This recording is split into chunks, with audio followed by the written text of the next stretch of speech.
राम राम सा।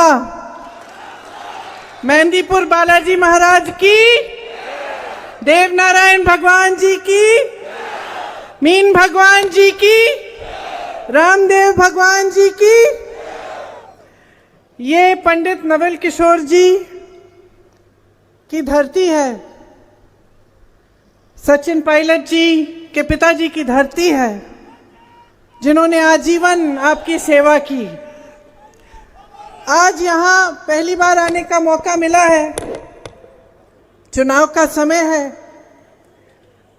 खास तौर से चुनाव के समय मुझे हमेशा लगता है कि जनता से सच सच बात करनी चाहिए, सीधी सीधी बात करनी चाहिए। भाषण आप सब बता रहे थे कि कितने लोग आए हैं, कितने बड़े बड़े नेता आए हैं, सबने आपको अच्छा खासा भाषण दिया होगा, आपने सुना होगा। तो भाषण आपने बहुत सुन लिए हैं, मेरे से कुछ सीधी सीधी बातें सुन लीजिए और कुछ सच्चाइयाँ जो हैं आज देश की, वो आप ठीक से समझ लीजिए।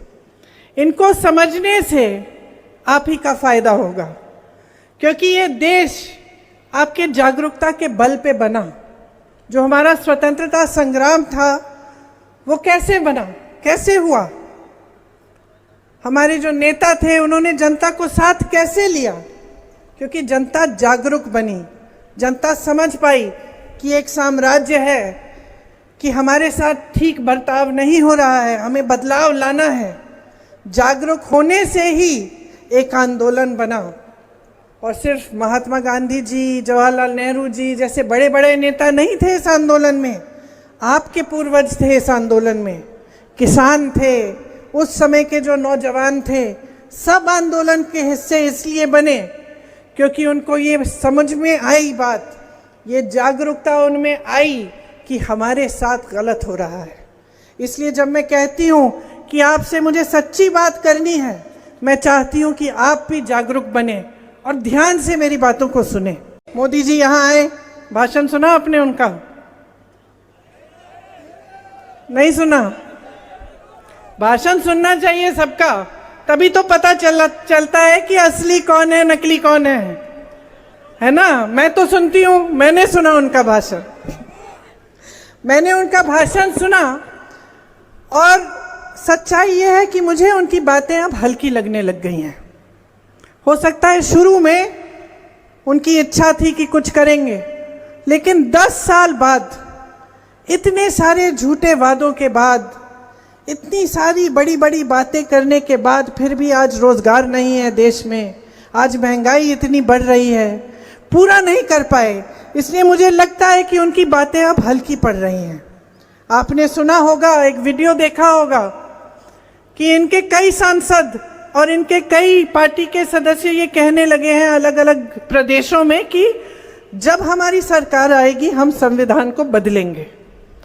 मंच पर मोदी जी संविधान की बातें करते हैं। कल भीमजीराव अंबेडकर जी का जन्म दिवस था, उनके बारे में खूब बातें की, संविधान की बातें की, लेकिन अपने लोगों से कहते हैं कि तुम जाओ, जनता के बीच जाओ और बोलो कि हम संविधान को बदलेंगे। तो सोचिए ये क्यों हो रहा है? ये बातें जो इनके लोग इधर उधर से उभारते हैं, आस्ते आस्ते जनता के मन में डालते हैं, और बाद में जब सरकार आती है तो ये ऐसे निर्णय लेते हैं जो जनता के खिलाफ होते हैं। इस संविधान के लिए महात्मा गांधी जी लड़े, जैसे मैंने कहा आपके पूर्वज लड़े। देश की जनता क्यों लड़ी इस संविधान को बनाने के लिए, आजाद होने के लिए एक साम्राज्य से? क्योंकि इस संविधान में आप सबका अधिकार समान होता है।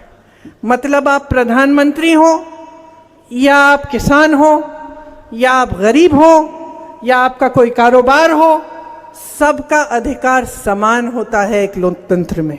और यही लोकतंत्र है जिसको खून और पसीने से हम सब के पूर्वजों ने बनाया।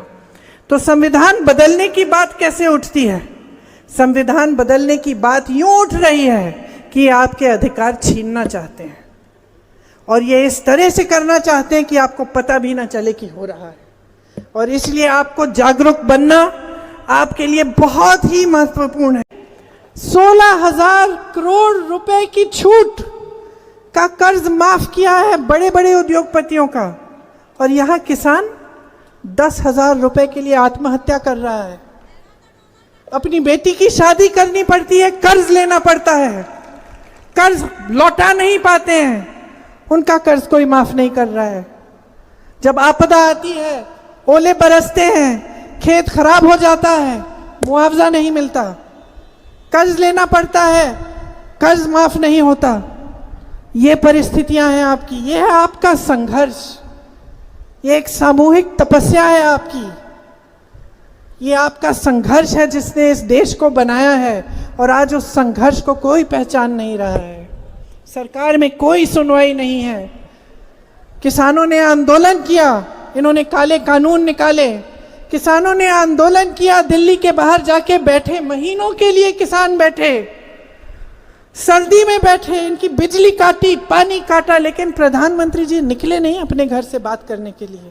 सुनवाई नहीं हुई, सुन तो लेते, अगर नहीं करना था उनका काम, काले कानून वापस नहीं लेने थे, तो कम से कम सुनवाई कर लेते। इस देश